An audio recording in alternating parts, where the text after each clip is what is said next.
Hello, everybody. Tim Hughes here. I'm the CEO and co-founder of DLA Ignite. With me today, I've got James Muir, and we're going to be talking about his second book, Unsticking Deals. Why deals stall, how to unstick them, and how to prevent them from sticking in the first place. What a great book, James. It really is. I really enjoyed it. So where can people find you? So the easiest way, if you're interested in the book, then the best place to go for that is unstickingdeals.com, just like it sounds. There's some assets or bonuses that come with the book if you go there. And then if you want to follow me, probably the best place is my website, which is puremuir.com, puremuir.com. And I'm extremely active on LinkedIn, so you're welcome to connect with me on LinkedIn as well. I got a very nice little, signed copy. Thanks, James. James, really great book. There's loads. I mean, we could talk about this for we could sit and read the book out. What was your motivation for writing the book? So, ever since publishing Perfect Close, I've been helping organizations improve close ratios. And when I started doing that, I noticed this really interesting pattern. Very often, we'd start talking about how to get commitments after, doing a little discovery. Then often the conversation would, turn into this discussion about targeting and messaging or prospecting or motivation or, other possible reasons why they're not closing as much as they want. And I guess that's kind of natural, right? I mean, after all, the most obvious thing that's happening or not happening is that sales aren't coming in. So if opportunities aren't getting closed, that must be a closing problem, right? And after thousands of these conversations, almost half of the time, the root cause of their closing challenges really wasn't about asking for commitments at all. Instead, the root cause falls into one of three very simple categories. And those are the three reasons that deals end up getting stalled or stuck. Right. And so once you discover what those are, then there's a really pretty straightforward process that you can use to unstick them. So I very often refer books to my clients. I read probably 100 books a year. And when I saw this problem, I wanted to send them a book that said, hey, just read this. This will tell you how to uninstall your deals. But I couldn't find anything. So I ended up just writing it myself. So there isn't. I'm not aware. I mean, I don't read that number of books, but I read a lot of books. I'll read about 40 in a year, and I've never come across a book like that talks you how to do this. So that there's two parts. One is about preventing deals from sticking, and the second part is about unsticking deals. So if we go to first and foremost, is preventing deals sticking. Let's talk about how we can actually prevent deals sticking. So some of the things you talk about is securing executive sponsorship. Yep. Yeah. Yeah. I mean, the truth is, it's really far better to prevent your deal from sticking than to try to figure out how to unstick it after it's got installed. And I give 5 overlooked strategies that help you prevent your deal from ever stalling or sticking in the first place. And the one that you just mentioned is easily the most popular. It's securing executive sponsorship. And an executive sponsor is just a C-level executive of some type in the organization. And when you get to that person, what you're going to do is you're going to ask them if they'd be willing to be an executive sponsor. And when we do that, by the way, we're not asking them to do business with us. Yep.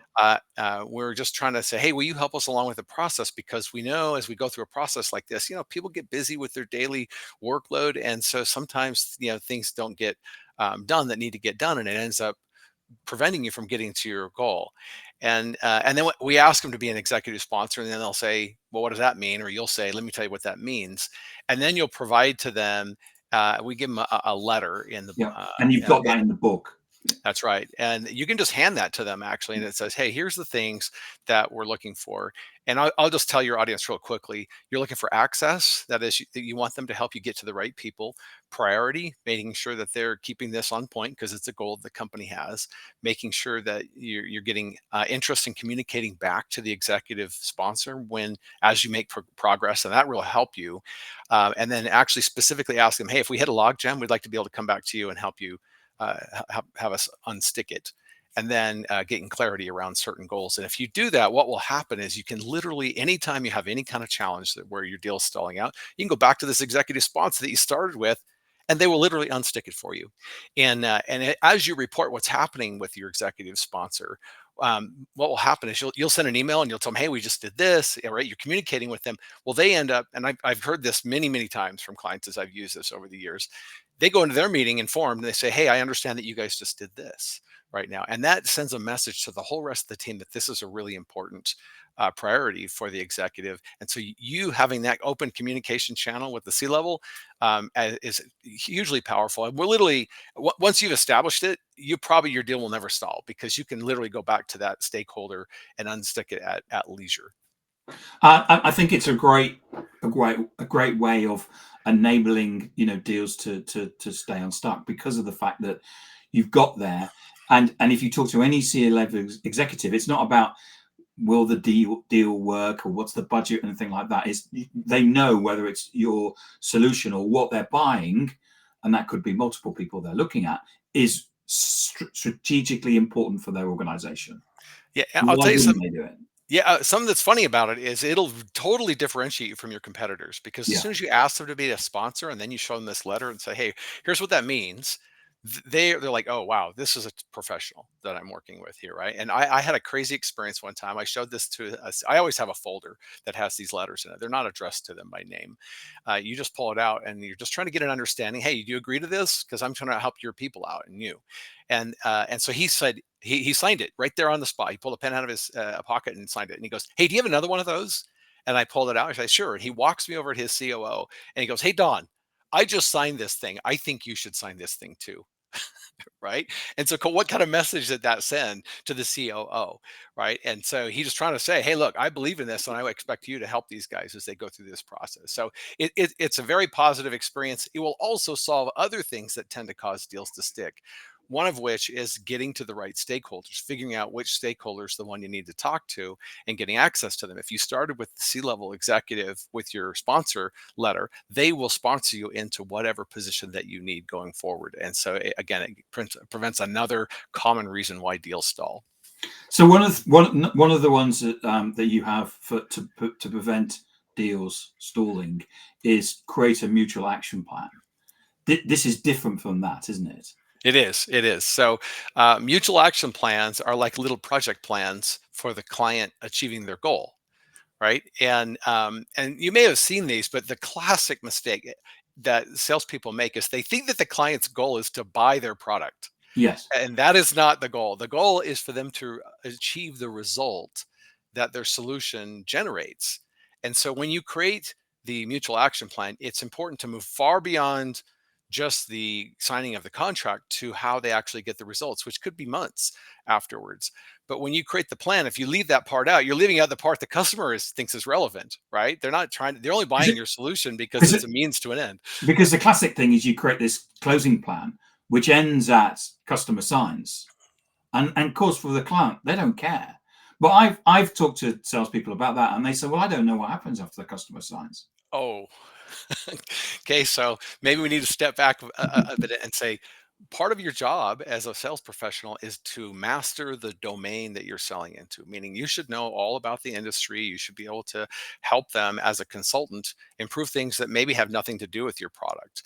And for a split second in the book, I mentioned, hey, how do you know whether you know enough about a given stakeholder's job Yep. to that you can stop learning about it? And the answer is you probably never know enough. But if you could actually, if someone could call you and say, hey, I'm going on vacation for a month, could you just do my job for me for 4 weeks while I'm gone? If you can say yes to that, then you know enough. Okay. So in other words, you're gonna be doing it for a long time, um, but you should know what happens long afterwards because you want to facilitate their achieving that result. And if that sounds like work or like you're a project manager, that's good because it is. But let me just tell you the shortcut that it is when probably if there's a silver bullet in selling, if there's a shortcut, it's just to do good work for clients and have that client refer you other clients. If you'll do that work, that is literally the fastest path towards multiplying your results. So instead of prospecting, you'll get to a point where I call it critical mass, where you'll have so many customers referring you business that you actually won't have time to prospect. And it's a very beautiful place to be, but you don't get there by closing the contract and then running off to go do the next one. That's very short-sighted, because if you can get that customer to achieve the result that you promised and then tell somebody else about that experience, on your best day, you'll never be as good as one of your customers selling you, right? Absolutely. Your customers selling for you is the place that you need to be.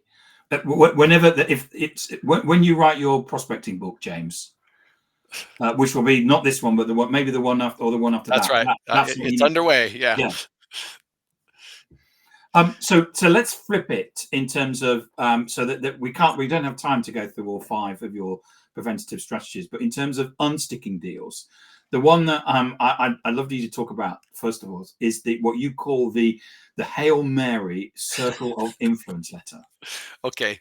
Yeah. So maybe let's just explain it. There are only 3 things that cause deals to stick. There's sales issues, meaning you did something wrong in your sales process that caused your deal to stall. You caused it, right? There's client indecision, and then there's business case issues. And in the sales issues, um, sometimes we make a mistake, and then we need to use an intervention to get the paradigm. The customer goes silent is the common Yeah. scenario, right? So we've done, and by the way, a very common reason for that is we just emailed the proposal, which is a big crime in selling. Yeah, And yeah, then after you they got talked your about that in proposal, the, suddenly they don't talk to you again, right? yeah. So now I'll give you an example. This play is my favorite. It has never not worked for me, and there's many plays in the book, but um, this every time I've used this, it works. And what makes this work is play number 2, which is new information, and then and social pressure. And by the way, it's time consuming, but so it's not efficient, but it is extremely effective. Okay, so here's how it works. You're going to identify whoever your main stakeholders that you want to call you back.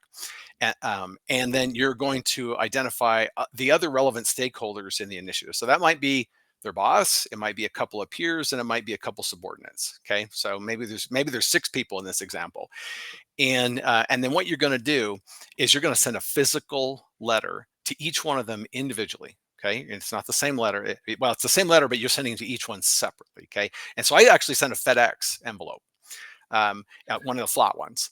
And so in this case, you'd be sending 6 FedExes. So like I said, it's not efficient, but it is very effective. And so, of course, when they get their stuff, it's literally they'll drop everything else to open up that And FedEx rip it envelope. open. Yeah, it's the very first one.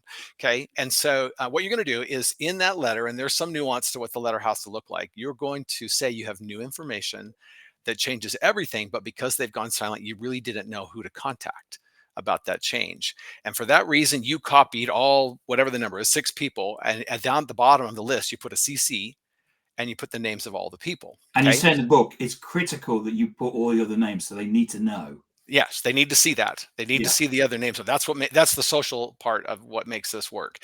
And what's going to happen is they all open it first thing, right? And then they look at this letter and they look at the bottom and they see who else got it. And they go, holy smokes, what if Bob or whoever they're worried about thinks that we need to do something about this? And so what I promise you, 100% chance they're going to talk about you. I promise you that. And then what will happen is somebody will say, well, who's going to call this guy back? And then that's the person that's going to call you. Now, that doesn't mean they're going to buy your stuff necessarily, but it will get you another conversation and a chance to swing at the plate. And like I said, there's a little nuance to the letter. Let me just share an example of a time I used it, and so you can understand what goes in the letter, and so you don't give too much in the letter. So um, you need to remind them the original reason that they engaged with you, and there's some commitment consistency psychology going on there. And then you're going to mention some new information that you have, but you're not going to reveal it entirely, or they won't need to call you back. Okay, so I was working with a group of neurosurgeons on an expensive healthcare IT system, and after reviewing the proposal with the client, they actually went silent on me. And so after many failed attempts to try to rekindle the conversation, I thought, oh man, I think we might have lost this to a competitor, right? So I used this Hail Mary circle of influence letter, and I sent a FedEx to 8 surgeons, right? They were all equity holders in the clinic. And in my letter, I said, hey, I've discovered a new way that you can acquire the system at a greatly discounted price, but it does come with some legal baggage that we need to discuss. Okay. So do you see how this works?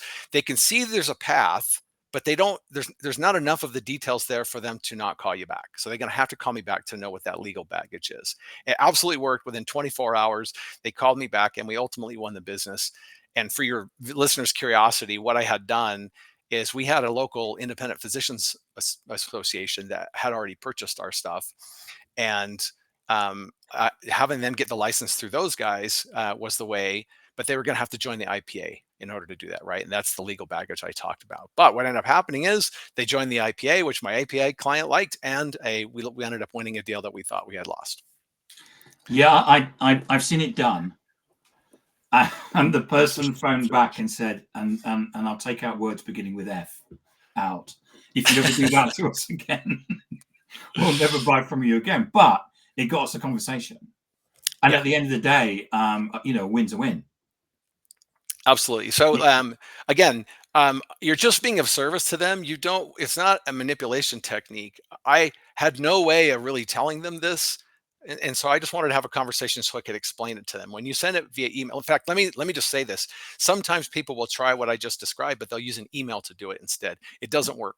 If you copy everybody on the same email, what happens is one of the people replies, "Hey, we're not interested," and then boom, you're dead. There is a way to kind of apply it. You would send 8 separate emails, and then the body of the email, you would mention that you had sent it to everybody else because you didn't know who to send it to. So that works a little bit better, but it's nowhere near as effective as the paper letter, the physical letter. It just ends up getting opened and everybody looks at it. And like I said, it's never not worked for me. They always call you back.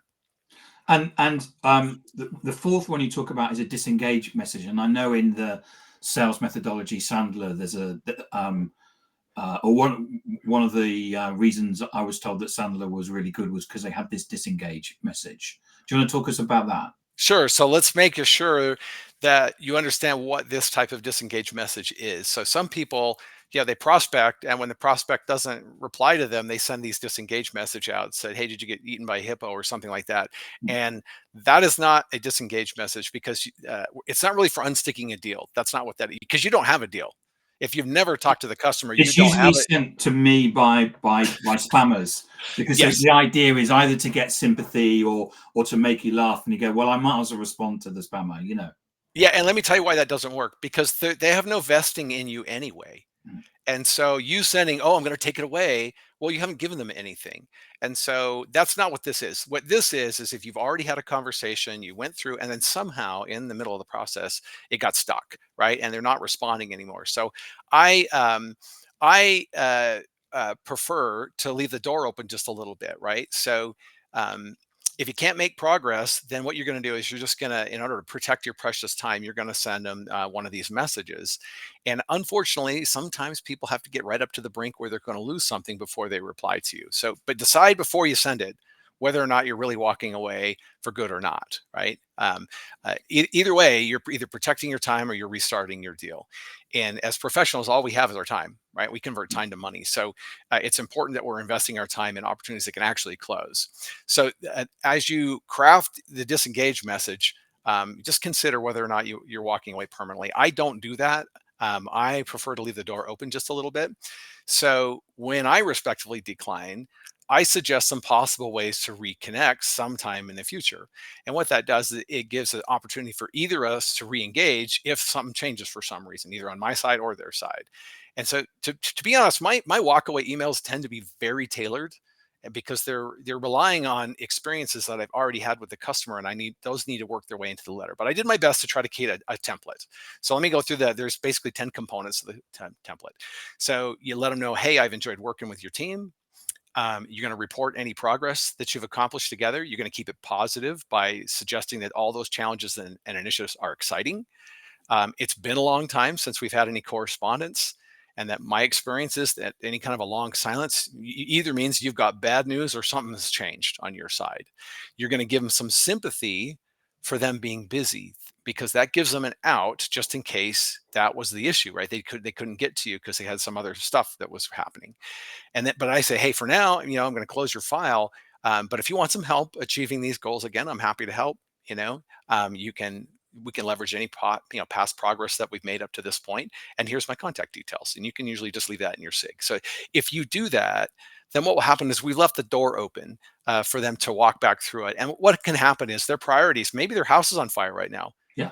Maybe they still want to do what you want to do, Mm. but right now they got to put the fire out first. And so if their priorities have changed, you don't want to totally lose your opportunity because of that. So this gives them a chance to walk through it, if that's something that they want to do when they're ready.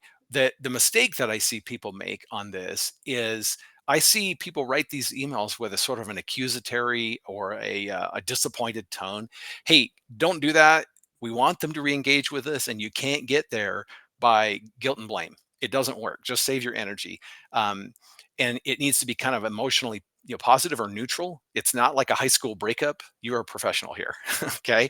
So you don't want to express any blame or criticism or disappointment. What you want to do is show empathy. Say, wow, you must be really overloaded right now. But if you do that, then you're telling them respectfully, hey, I'm really going to place your opportunity on a lower priority right now. And sometimes that's all it takes. But other times they have very legitimate reasons why they are delaying contacting you. I had one case where a customer that was a great customer went silent on us. We were doing a evaluation of management coding project for these guys, and then they go quiet on me. And if you don't know what an E&M project is, so for the people outside the U.S., in the US, if you do medical services for a government entity like Medicare or Medicaid, there's laws about how you have to code and send the claim. And if you get that wrong, you can be fined and you can even go to jail for it. And that's literally, they knew they had an issue with that. And so that's what they were working on us on. Well, so they go silent.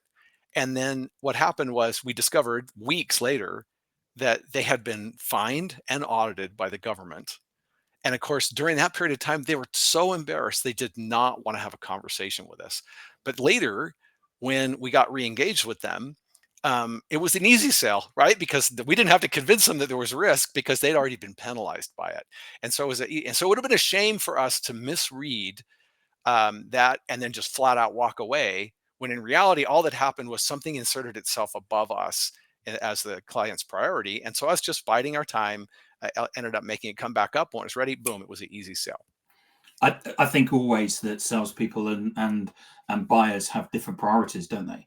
The salesperson is to close this quarter, and the buyer basically is doing their job, and all kinds of things. It could be the end of the year, it could be the end of the month, it could be the end of the quarter, it could be, and priorities change. Yeah, absolutely. So one of the key things is just sometimes the right play is just patience. Yeah, you say one of them is just patience, and say, let's. I'm not going to contact you for 3 months because you obviously, Yeah, it just depends. And by the way, a lot of times you can detect whether or not some new fire is like, even if they're not talking to you, you can look and see, if they just got acquired by another company and they went silent on you. Okay, well, guys, you kind of know what the problem is, right? They're basically shuffling the managerial deck, and you're going to have to go back and figure out who all your new stakeholders are now that there's an acquisition in place. So, it's not like your deal's not dead, but you're going to have to re-engage at a totally different level if an acquisition like that happens. And so you can kind of tell when they go silent on you, maybe what went wrong. James, thank you so much for coming on and talking to us about your book.